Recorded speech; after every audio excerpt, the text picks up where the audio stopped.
विमल बहुत परेशान था।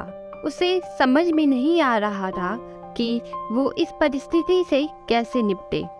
वो अपनी माँ को बहुत चाहता था, किंतु उसकी पत्नी और बच्चे उसकी माँ से बहुत दूर भागते थे, क्योंकि उसकी माँ की एक आंख नहीं थी, साथ ही उसकी कमर भी 90 अंश पर झुकी थी।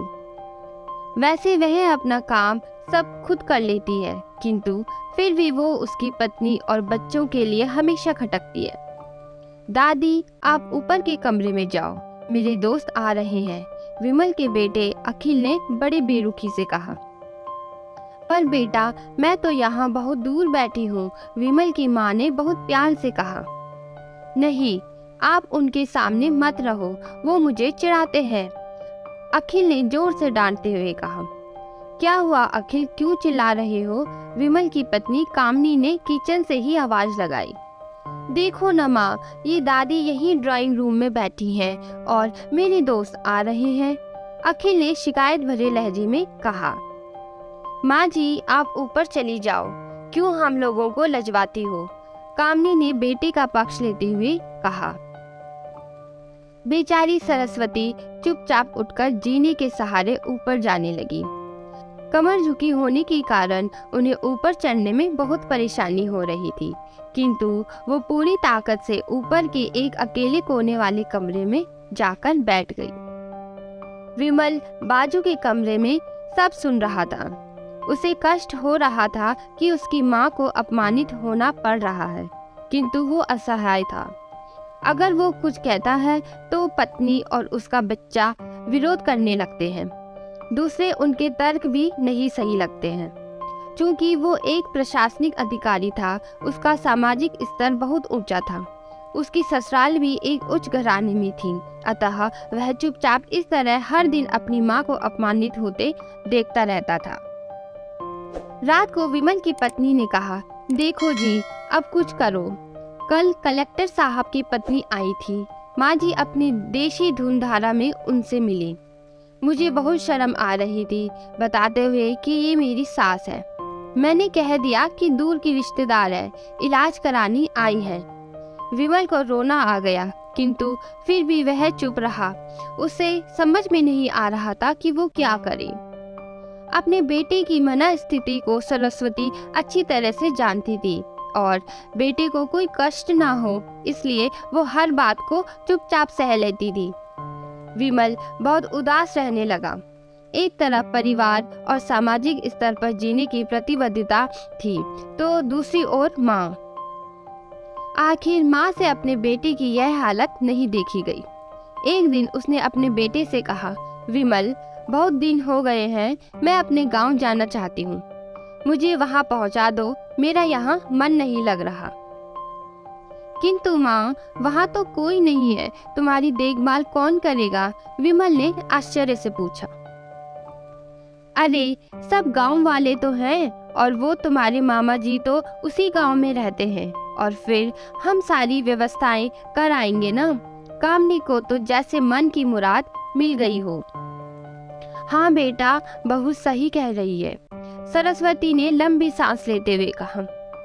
विमल जानता था कि गांव में माँ की देखभाल करने वाला कोई नहीं है, लेकिन अपनी पत्नी की जिद के कारण वह अपनी माँ को गांव छोड़ने पर विवश हो गया। माँ को गांव छोड़कर आते वक्त उसे रोना आ रहा था तथा अपनी बेबसी पर गुस्सा भी आ रहा था, किंतु परिवार, पत्नी और समाज ने उसके इन मनोभावों को दबा दिया और वो सुकून सा महसूस करने लगा। कुछ दिनों के बाद उसके चाचा, जो अमेरिका में रहते थे, आने वाले थे। जब विमल बहुत छोटा था, उसके पिता जीवित थे, तब वो भारत आए थे और उसके बाद वो अब भारत आने वाले थे। पूरा परिवार और आस पड़ोस बहुत उत्साहित था। अमेरिका से विमल के डॉक्टर चाचा आ रहे थे।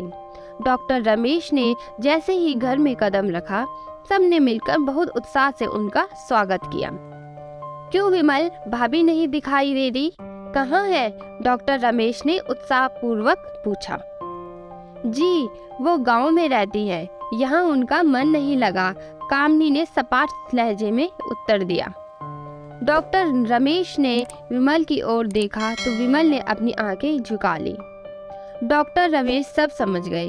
बोले, कल हम भाभी से मिलने गांव चलेंगे सब लोग। दूसरे दिन सभी लोग गांव के घर में पहुंचे। देखा कि सरस्वती को बहुत तेज बुखार है और वो पलंग पर असहाय पड़ी है। डॉक्टर रमेश दौड़कर सरस्वती के पास गए, उनके पैर छूकर रोने लगे।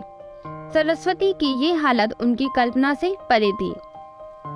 वाह बेटा विमल, तूने तो नाम उजागर कर दिया। अपनी माँ की ये हालत देखकर तुझे तो शर्म भी नहीं आ रही होगी। डॉक्टर रमेश ने विमल को लगभग डांटते हुए कहा। नहीं देवर जी, विमल का कोई दोष नहीं है, मैं खुद गांव आई थी। सरस्वती ने अपने बेटे का बचाव किया। मुझे सब पता चल गया भाभी, आप चुप रहो। क्यों बहू, तुम्हें अपनी सास की कुरूपता पसंद नहीं है? समाज में तुम्हें नीचा देखना पड़ता है ना? डॉक्टर रमेश ने कामनी की ओर व्यंग्य से देखा। कामनी निरुत्तर होकर विमल को देखने लगी। आज तुम जिस सामाजिक स्तर पर हो वो इन्हीं के संघर्षों के दिन है।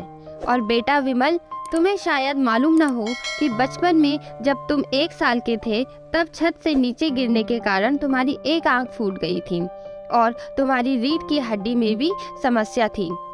तब तुम्हारी इस कुरूप माँ ने अपनी एक आंख और अपना बोन मैरो तुम्हें देकर इतना सुंदर स्वरूप दिया था। कामनी बेटा, इतने सालों तक संघर्ष करके बेटे को प्रशासनिक अधिकारी बनाने वाली इस संघर्षशील औरत की तुम लोगों ने ये दशा कर दी। तुम्हें ईश्वर कभी माफ नहीं करेगा। डॉक्टर रमेश की आंखों से अश्रु की जलधारा बह रही थी। अब भाभी, आप मेरे साथ अमेरिका जाएंगी, यहाँ इन स्वार्थी लोगों के बीच नहीं रहेंगी। डॉक्टर रमेश ने सरस्वती से कहा। विमल को तो काटो तो खून नहीं था। डॉक्टर रमेश जो उसके चाचा थे, उन्होंने जो राज बताया उसके बाद तो विमल को यही लग रहा था कि उससे ज्यादा पापी इंसान इस दुनिया में कोई और है ही नहीं। वह दौड़ता गया और माँ सरस्वती के कदमों में लिपट गया। माँ, मेरा अपराध अक्षम्य है। मैं जानबूझकर चुप्पी साधे रहा, आपका अपमान करवाता रहा। अब सिर्फ आप ही उस घर में मेरे साथ रहेंगी और कोई नहीं। विमल ने अज्ञानीय दृष्टि से अपनी पत्नी और बच्चों को देखा। कामनी को भी बहुत पश्चाताप हो रहा था, किंतु उसकी हिम्मत नहीं हो रही थी कि वो सरस्वती से आंख मिलाए। सरस्वती ने कामनी की मना स्थिति को समझकर उसको पुचकारते हुए अपने पास बुलाया और विमल को डांटते हुए कहा, खबरदार, जो मेरी बहू को मुझसे अलग करने की कोशिश की तो तुझे ही घर से बाहर निकाल दूंगी। कामनी और बच्चों ने सरस्वती के पैर पड़ते हुए अपने व्यवहार पर माफी मांगी और माँ के हृदय ने सबको माफ कर दिया। अगर आपको हमारी कहानियाँ पसंद आती है तो चैनल को लाइक, शेयर और सब्सक्राइब जरूर करें।